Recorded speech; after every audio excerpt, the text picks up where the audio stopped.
most trusted name in news.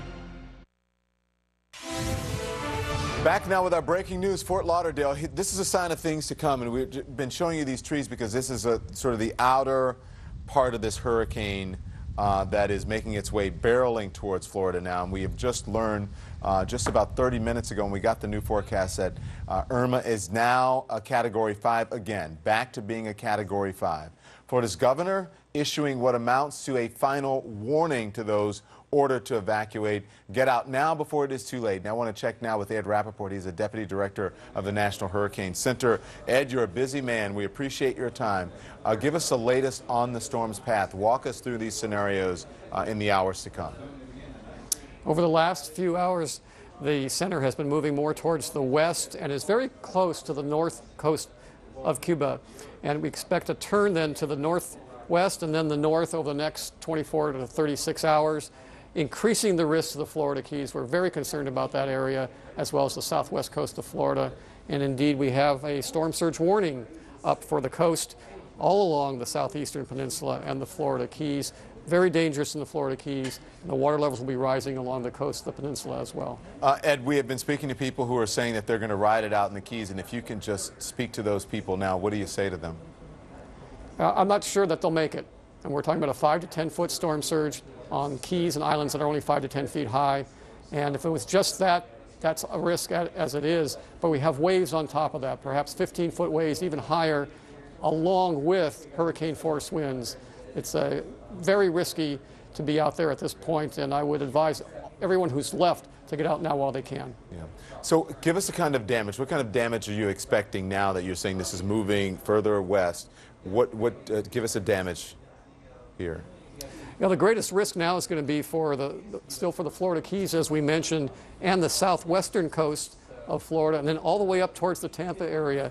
We're not going to rule out some damage as far east as the Florida East Coast. The hurricane is quite large, so even if the center of the hurricane comes ashore on the west coast, the storm is large enough that on the east coast we'll still have hurricane force winds potentially, and tropical storm force winds for more than a day along the east coast. Yeah.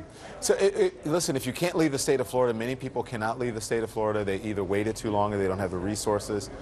Where is the best place to be in Florida right now? Is it possible for you to give that advice? Well, the best place to be is away from the water. If there are 5 words to remember, it's get away from the water. And that means both for the storm surge along the coast and ultimately for rainfall, which will be causing flooding. We're expecting as much as 8 to 15 inches of rain, possibly 20 in some places. So stay away from the water, whether it's the coast or the canals and rivers inland, and then be in a well-fortified structure to ride out the wind. So what is the most important thing people in Irma's path need to know right now, Ed? The most important thing is that storm surge will be building along the Florida Keys and along the southwest coast and potentially the southeast coast. That's where we lose lives mostly in hurricanes, and that's where we're most concerned for this particular hurricane, where, as we've said, the waters will rise to potentially 10 feet, maybe even 12 feet or higher, depending on the final intensity at landfall. My goodness. Ed, I have to ask you, even the National Hurricane Center, where you are right now, is in the path of this storm. You ever gotten hit? Oh, yes. 25 years ago, we went through Category 5 Hurricane Andrew.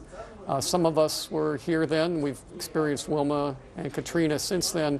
We will be sheltering in place beginning tomorrow afternoon, closing up. We've got the shutters up here. We have our supplies, and we'll be riding it out like the rest of our community here in Southeast Florida. Ed Rappaport, please stay safe, you guys. We need you, and we appreciate your time during this very hectic and it's been a deadly time for this hurricane. Thank you, sir. Thank you. Joining me now on the phone is Chandler Williamson, the city manager of Pahokee, Florida. I said that right, didn't I, Chandler? Is that correct? Yes, that's correct. Okay.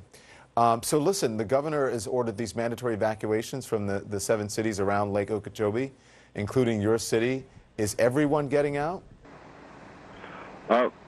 Most of the folks down have heeded the warning to evacuate. Earlier today, we evacuated several hundred folks from Pahokee by bus. A shelter that was a shelter was now converted over into a transportation hub to get people out of the area. And so tonight we have a quiet city. Most folks have heeded the warning and either got out or driven north or gotten away from this area and moved inland to shelters or hotels. Okay. What's your biggest concern at this hour, Chandler? Well, as always here on Lake Okeechobee, our concern is the dike with it overflowing and possibly causing a loss of life here. But more importantly, Don, we live in an area that's been impoverished for quite some time. We have homes that are very challenged at this time as far as their structural integrity. And I think a storm like this will challenge the structural integrity of these homes that are over 60, 70 years old. Consequently, we have probably less than 15% of the homes that have been built since Hurricane Andrew, leaving about probably 60 to 70% of them, not up to the hurricane code. Yeah. There's a fear that the heavy winds from the storm could push water over the dike that holds Lake Okeechobee. Do you think that it could breach? There was a conversation about that earlier, and that's why we initiated the mandatory evacuation. But of course, this storm has shifted sort of to the west a little bit. So there is always a major concern about the dike here. It's not completely constructed on some of the sides of the entire lake, and so that's always a concern here for the residents and for the state officials, and that's why we issued the mandatory evacuation. Right now, again, our major concern is, can the substandard housing withstand the velocity that a Hurricane Irma is going to bring to this area? What would that mean for your community if that happened? It would mean we'd have people that were homeless. It would mean that we would have to bring in additional resources to find shelter for these residents immediately.